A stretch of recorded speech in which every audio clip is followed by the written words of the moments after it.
Olá, meu nome é Flávio Cordeiro, eu sou da equipe de Finanças e Controladoria aqui da UVP e hoje é um bate-papo sobre o projeto de lei 1087 aprovado pela Câmara agora na última quarta-feira, dia 1º de outubro de 2025. Um projeto que trata um assunto muito interessante, né, que é de interesse do brasileiro comum, é de interesse de todos têm que estar atentos ao que está acontecendo e eu tenho algumas observações a ser feitas sobre esse projeto, sobre o que está sendo feito, inclusive uma crítica para a gente trabalhar aí, ver o que está acontecendo no nosso mundo, né? Que é algo que passa governo vai, governo vem, seja com L, seja com J, não importa. A última vez que essa tabela foi efetivamente ajustada foi em 2015, se não me engano, no governo Temer. E aí eu trago aqui para a gente uma comparação com a tabela atual, a tabela que é vigente, com a tabela de 2025 e a tabela 2015. São duas tabelas aqui que a gente está trabalhando. Então está aqui a tabela 2015, que a base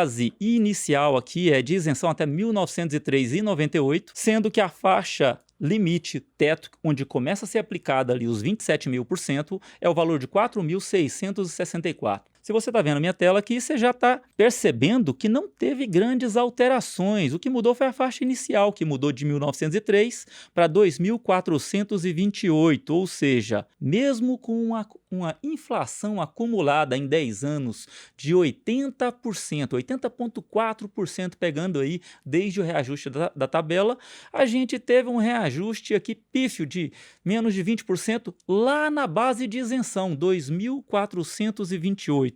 E nenhum reajuste a partir da segunda faixa. Ou seja, o mesmo 2.826 que estava valendo em 2015 é o que está valendo agora. Então esse número não mudou, não teve nenhum tipo de correção. Portanto, isso é algo que talvez a maioria não entenda, mas isso é algo extremamente ruim. Por quê?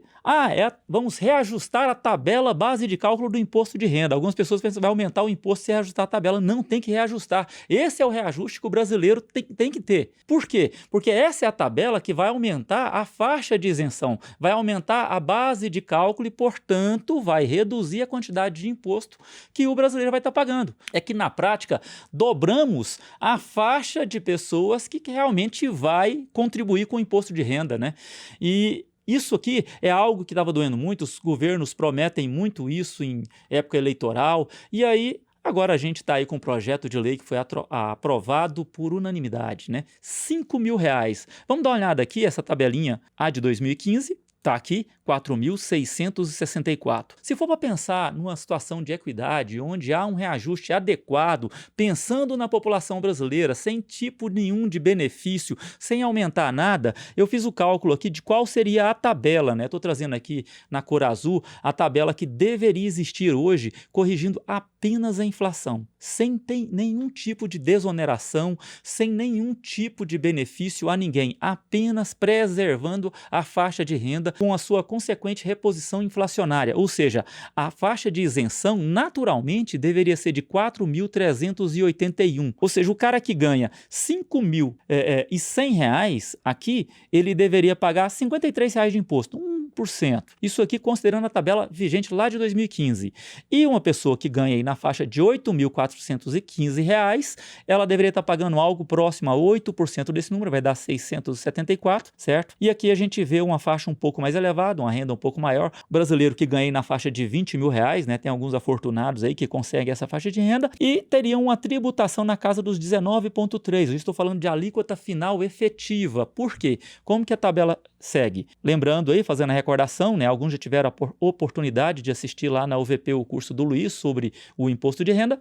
Aqui, quando a gente aplica a tabela do imposto de renda, quem ganha até 2.428 não paga nada de imposto. Quem ganha até 2.826 é feita a dedução, ou seja, a gente desconta o valor de 2.428 do 2.826 e apenas sobre a diferença desses dois valores é calculado 7.000%.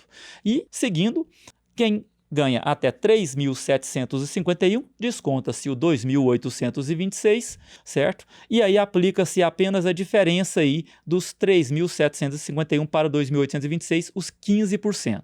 Então, para quem ganha 3.751, o imposto efetivo ao final vai dar 4,5%. Deu para a gente ver a tabela aqui em aplicação.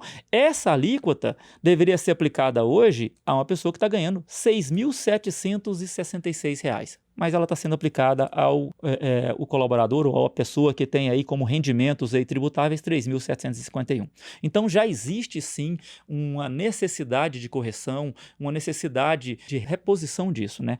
Só que ao invés de fazer uma correção adequada, de fazer um ajuste adequado que acompanhe a inflação, que é uma base de referência para o brasileiro de um modo geral, e que a gente está acostumado com isso, está sendo feita uma medida, né, que tem, óbvio, tem um viés bastante eleitoreiro, de fazer uma correção forçada para R$ 5.000. Então está aqui o projeto de lei, aprovou aí na Câmara, vai passar, vai chegar, vai ser chancelado, aí o pessoal entende isso aí que deve gerar votos, até R$ 5.000 é isento, ou seja, ele queria ser uma dedução aí de R$ 312, baseado naquela tabela anterior. De R$ 5.000 até R$ 7.000, aplica-se essa regra aqui. Que regra é essa? É apenas a equação da reta, em que se aplica uma redução do 312 até o zero, que chega no 7.000. E quem ganha acima de 7.000 vai ser tributado em tudo que passar de 7.000 em 27,5%. Para quem entende que isso é uma grande vantagem, está aí apenas uma redução da injustiça que já é cometida com o brasileiro e a gente tem que conviver com isso. Então, entendendo o governo que houve uma desoneração tributária, criando agora uma nova regra para a aplicação do imposto de renda sobre distribuição de dividendos. Para os casos em que há distribuição para a mesma pessoa, ou seja, para o mesmo CPF, via um CNPJ,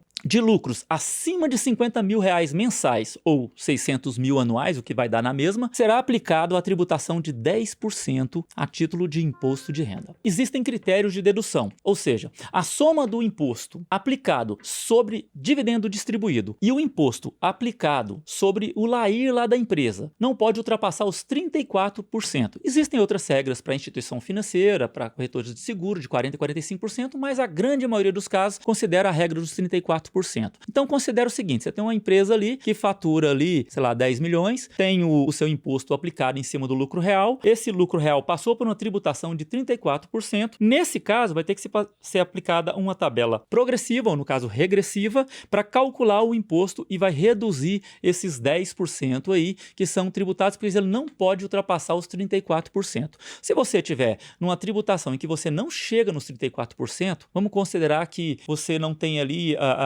esse nível todo de lucro, porque a aplicação do imposto de renda seria de 15% sobre os R$ 20.000 iniciais de lucro ao mês, ou 240 mil ao ano, e passado os R$ 20.000, tudo se aplica mais 10%, ou seja, 15 mais 10, 25% de imposto de renda e os 9% de contribuição social sobre o lucro líquido. Isso daria os 34%. Então a gente sabe, quando a gente calcula, que não é bem os 34%, chega um pouquinho menos. Então, de acordo com o volume de lucros distribuídos ali, certo? Ou de lucros alcançados, é que se consegue ou não chegar nesses 34%. Então, em situações de empresas de lucro presumido, por exemplo, essa situação pode ou não acontecer. Por quê? A situação do lucro presumido tem empresas que têm benefícios fiscais, a tributação chega aí a 8% como critério de base de aplicação do imposto de renda. E lembrando que isso se aplica da distribuição de dividendos de CNPJ para CPF. Então, por exemplo, quem está concentrado ali o patrimônio em uma holding, que recebe a distribuição de lucros via holding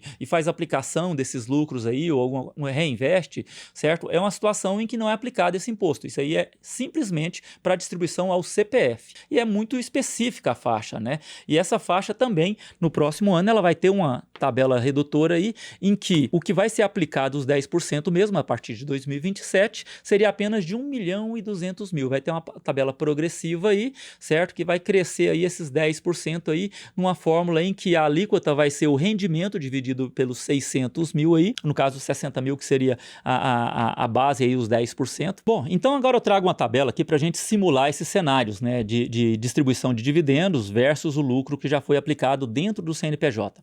Numa empresa de lucro real, em que o lucro apurado foi R$ 20.000, a gente tem aqui a aplicação da contribuição social de 9%, no caso dos R$ 20.000, R$ 1.800, e dos 15% para os primeiros R$20.000. Então lembra que o lucro real aqui é 15% sobre os primeiros R$20.000 de lucro e mais 10% para todo o lucro restante. Então a regra é muito simples. Você faz a conta para os primeiros R$20.000 com 15 e para tudo que passar de R$20.000 de lucro, você aplica 25% direto que vai dar certo aqui a conta. Tá aqui os 4.800, nesse caso aqui os 24%, nesse caso, pensando nos 34, não existe nenhum tipo de dedução dos 10% de distribuição de dividendo, mas nem existe esse dividendo para distribuir, porque se tem apenas 20 mil de lucro, não vai existir aquele dividendo acima de R$50.000. Já trazendo aqui a segunda tabela, nessa segunda tabela aqui, os R$50.000 acontecendo, suponhamos que ele seja distribuído, a tributação não pode ultrapassar os 4%, por quê?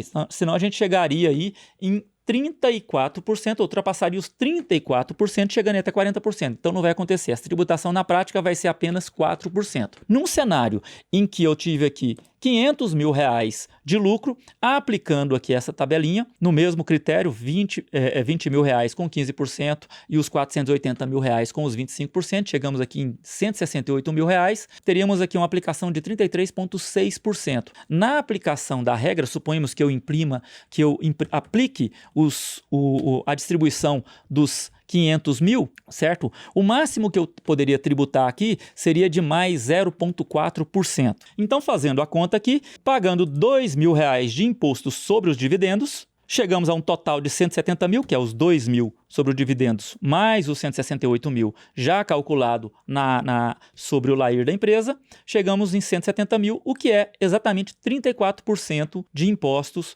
na composição total. Bom, então eu fiz a simulação aqui considerando empresas de lucro real. Para lucro presumido, é importante considerar as novas regras. Existe a base de dedução e essa base de dedução considera elementos como folha, prolabore, despesas com aluguel. Então, assim, custos das mercadorias, então tem que fazer uma simulação ali de lucro real para fazer esse cálculo. E aí a conta é um pouco mais elaborada, a gente precisaria detalhar, então, mas deu para entender bem qual é a regra do jogo. A gente viu aqui que nesse cenário, no lucro real muda pouco, no lucro presumido, a gente vai ter que fazer esse cálculo baseado nos dados da empresa. Então, quem está trabalhando no regime de lucro presumido vai ter que ter uma grande atenção aí com esse cálculo, quais são os critérios de dedução, certo? Para que essa desoneração aconteça de forma mais favorável, né? Em muitas situações aí a empresa está no lucro presumido porque na presunção ele é muito mais vantajoso no sentido de você definir qual é o imposto total pago, mas